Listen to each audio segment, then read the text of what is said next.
We provide you the platform to turn your dreams into reality. Give wings to your aspirations with KR Mangalam University. नमस्कार, news nation digital के हमारे इस खास episode खबर है दुनिया की में आपका स्वागत है।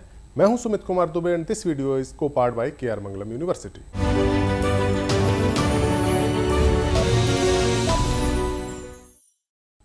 सीरिया में 14 साल तक चले सिविल वॉर के बाद जब असद खानदान की दशकों पुरानी सत्ता का खात्मा हुआ तो गद्दी अहमद अल शरा के हाथ में आई।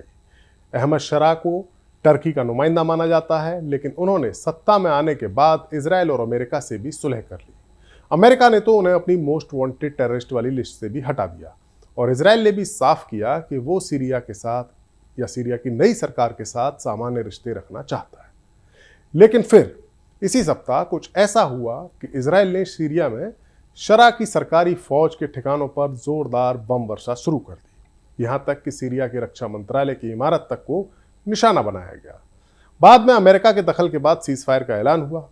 इजराइल का कहना है कि अहमद शरा की फौज सीरिया के स्वेदा सूबे में बसे अल्पसंख्यक ड्रूज समुदाय को निशाना बना रही थी और इजराइल ने उनकी रक्षा का वचन लिया है। अब सवाल ये उठता है कि आखिरकार ये ड्रूज कौन है जिनको बचाने के लिए इजराइल ने सीरिया के आसमान में आग बरसा दी? और क्या वाकई इजराइल ड्रूज लोगों को बचाने के लिए ही सीरिया पर हमले कर रहा है या इसके पीछे की वजह कुछ और भी है? पहले बात करते हैं उस ड्रूज समुदाय की जो मिडिल ईस्ट में इस्लाम मजहब से ही निकले हैं। इनकी जड़ें भले ही इस्लाम से जुड़ी हुई हों, लेकिन ये खुद को उनसे थोड़ा सा अलग मानते हैं। दरअसल 11वीं सदी में शिया इस्लाम के मत से अलग होकर ड्रूज समुदाय अस्तित्व में आया था। ड्रूज समुदाय के लोग भी अब्राहमिक धर्मों के युग्म का ही एक हिस्सा है। ये लोग भी एकेश्वरवादी हैं और इनकी धारणा भी यही है कि ईश्वर एक है। हालांकि इस्लाम के मुकाबले इनकी कुछ मान्यता अलग है। जैसे ड्रूज समुदाय के लोग पुनर्जन्म में यकीन रखते हैं, भाग्यवादी भी हैं। ड्रूज समुदाय के लोग मूलतः अरब के ही हैं और उनकी भाषा भी अरबी ही है। ड्रूज मुख्य रूप से सीरिया, लेबनान, इजराइल और जॉर्डन में रहते हैं। हालांकि विदेशों में भी उनकी छोटी छोटी बस्तियां हैं। सबसे ज्यादा करीब 5 लाख ड्रूज अकेले सीरिया में रहते हैं और गोलान हाइट्स में या उसके आसपास बसे हुए हैं। इनका एक अहम हिस्सा इजराइल में भी बसा हुआ है। इजराइल और यहूदी समुदाय के लोग इन्हें अपने करीब पाते हैं। इसकी एक वजह यह भी है कि ये भी अब्राहमिक रिलीजन वाले हैं और दूसरा इस्लाम की मान्यताओं में यकीन नहीं रखते हैं पूरी तरह से। ड्रूज धर्म में धर्म परिवर्तन और अंतर धार्मिक विवाह की इजाज़त नहीं है। इनकी इजराइल की सेना में भी अच्छी खासी भागीदारी है। इजराइल के कार्मेल और गैलीली इलाके में करीब 1,30,000 ड्रूज रहते हैं। इजराइल की फौज में भी ड्रूज सीनियर पोजीशन पर मौजूद हैं। ड्रूज समुदाय जब सीरिया में सिविल वॉर चल रही थी तब पूर्व राष्ट्रपति बशर अल असद और बाकी जो इस्लामिक गुट थे उनके बीच चल रही जंग में बुरी तरह फंसा हुआ था। ड्रूज लोगों की खास बात यह है कि वो सीरिया के उस स्वेदा सूबे में बसते हैं जो सीरिया की गोलान हाइट्स के करीब है। गोलान हाइट्स सीरिया का वो इलाका है जिसे 1967 की 6 दिन की जंग में इजराइल ने जीता था। इस इलाके का रणनीतिक महत्व तो बहुत ज़्यादा है, लिहाजा तमाम तरह के दबाव के बावजूद इजराइल ने 1967 की जंग में इजिप्ट से जो सिनाई प्रायद्वीप जीता था उसको तो बाद में वापस किया, लेकिन गोलान हाइट्स पर अपना कब्जा इजराइल ने बरकरार रखा। इजराइल इस इलाके के करीब स्वेदा में बसे ड्रूज को अपनी सुरक्षा के लिहाज से बेहद अहम मानता है। गोलान हाइट्स में ड्रूज समुदाय के तकरीबन 20,000 से ज़्यादा लोग रहते हैं। ड्रूज लोगों का सीरियाई सरकारों से टकराने का लंबा चौड़ा इतिहास रहा है। सीरिया के सिविल वार के दौरान इन लोगों ने भी अपनी मिलिशिया बना ली थी। असद सरकार के अंत के बाद अहमद शरा की जब सरकार बनी जो चाहती थी कि देश के तमाम जो छोटे बड़े मिलिशिया हैं उनके हथियार रखवाए जाए, इससे मामला और ज़्यादा बढ़ गया और एक घटना ने आग में घी का काम किया। एक ड्रूज सब्जी विक्रेता को एक बेदुइन कबीले के लोगों ने जो सीरिया का ही है अपहरण करके लूट लिया। इसके बाद दोनों पक्षों के बीच एक के बाद एक अपहरण और जवाबी हमले की प्रक्रिया शुरू हो गई। यही हिंसा आगे चल के बड़ी लड़ाई में बदल गई। बाद में सीरिया की फौज ने भी, जो अहमद अल शरा की फौज है, उसने भी इसमें इंटरवेन किया और सीधे ड्रूज मिलिशिया के साथ जंग शुरू कर दी। इस तरह की कई खबरें आई कि अहमद शरा की फौज ने सैकड़ों ड्रूज लोगों को मार दिया। इसके बाद इजराइल ने मिलिट्री एक्शन शुरू किया। इस मिलिट्री एक्शन के तहत में 24 घंटे के भीतर ही 200 से ज़्यादा अटैक किए गए इजराइल की तरफ से सीरिया में।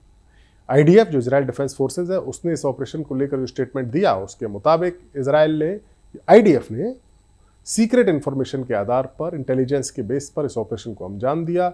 इस ऑपरेशन में सीरिया की सरकार के मिलिट्री ठिकानों पर सटीक वार किया गया उन बख्तरबंद वाहनों को निशाना बनाया गया जो भारी मशीन गनों और हथियारों से लैस थे। ये गाड़ियां सुवेदा के इलाके की ओर बढ़ रही थी जहां पर ड्रूज के साथ संघर्ष चल रहा था। यानी आईडीएफ ने ड्रूज के इलाके में ड्रूज से लड़ने के लिए आगे बढ़ रही अहमद शरा की फौज पर हमला करके उसे रोक दिया। आईडीएफ ने यह भी कहा कि इस ऑपरेशन में केवल गाड़ियां ही नहीं बल्कि firing post, weapon storage facility और बाकी मिलिट्री ठिकानों पर भी स्ट्राइक की गई।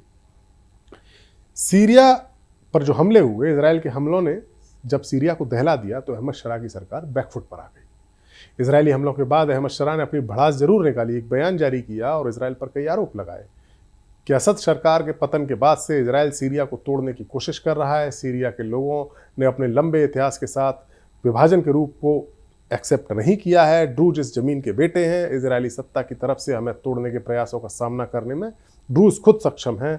हमारे ड्रूज लोग मातृभूमि के ताने बाने का अभिन्न अंग हैं और उनकी रक्षा करना हमारी प्रायोरिटी है। इसी बीच ये बयान था अहमद शरा का। इस बीच अमेरिका ने हस्तक्षेप किया और एक समझौता हुआ जिसके तहत इस इलाके से अहमद शरा के सैनिकों की वापसी शुरू हो गई। समझौते के तहत इस शासन से जुड़े पुलिस के जो लोग थे उनको सूबे में बने रहने और स्थानीय जो ड्रूज सुरक्षा सिक्योरिटी फोर्सेज हैं उनके साथ तालमेल करने की इजाज़त दी गई है। यानी एक तरह से देखा जाए तो सीरिया की धरती पर उनके राष्ट्रपति अहमद शरा की फौज को अपने ही सूबे से पीछे हटना पड़ा। तो इसे कहा जा सकता है कि इजराइल ने ड्रूज समुदाय की हिफाजत का अपना वादा निभा लिया। लेकिन क्या सीरिया पर इजराइल के हमले की इकलौती वजह है या माजरा कुछ और भी है? दरअसल सीरिया एक ऐसा मुल्क है जो इजराइल के जन्म के साथ ही उसका दुश्मन रहा है। 1948 में जब इजराइल का जन्म हुआ तो पहला अरब इजराइल युद्ध शुरू हुआ जिसमें इजिप्ट, जॉर्डन के साथ मिलकर सीरिया ने इजराइल पर हमला किया था। अरब देश ये युद्ध हार गए। 1967 में दूसरे अरब इजराइल युद्ध हुआ जो 6 दिन तक युद्ध चला, उसमें भी सीरिया शामिल था। 1974 में जो तीसरा अरब इजराइल युद्ध हुआ तब भी सीरिया इजिप्ट के साथ मिलकर इजराइल के खिलाफ लड़ा।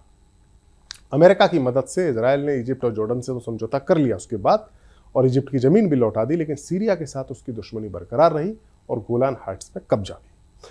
50 से ज़्यादा सालों तक सीरिया में असद खानदान का शासन रहा और उस वक्त ये दुश्मनी और भी ज़्यादा बढ़ी। सीरिया में जो सिविल वॉर शुरू हुई उसमें इजराइल ने असद के दुश्मनों की मदद की, असद की सरकार के फौजियों पर हमले भी किए। सीरिया को इजराइल एक खतरे के तौर पर देखता है। वो नहीं चाहता कि सीरिया में अब कोई भी सरकार या फौज इतनी ताकतवर बने कि उसके लिए मुश्किल खड़ी करे। इसीलिए सीरिया में इजराइल सीरिया पर हर वक्त दबाव बरकरार रखना चाहता है। कुछ जानकार तो सीरिया पर हमले की वजह पीएम नेतन्याहू पर लगे भ्रष्टाचार के आरोपों से भी जोड़कर देख रहे हैं। उन पर भ्रष्टाचार के आरोप के मुकदमे चल रहे हैं और उन लोगों का मानना है, जानकारों का, कि नेतन्याहू के खिलाफ आरोपों की सुनवाई होने वाली थी, लेकिन सीरिया में कार्रवाई शुरू होने के बाद इस सुनवाई को स्थगित कर दिया गया। बहरहाल वजह जो भी हो, इतना कहा जा सकता है कि इजराइल पूरी दुनिया को ये दिखाना चाहता है कि इस पूरे इलाके में वो जब चाहे जहां चाहे हमला करने की कुव्वत रखता है और उसे रोकने वाला कोई नहीं है। हमारा ये वीडियो आपको कैसा लगा कमेंट सेक्शन में जाइए और अपनी राय हमें ज़रूर दीजिए। नमस्कार।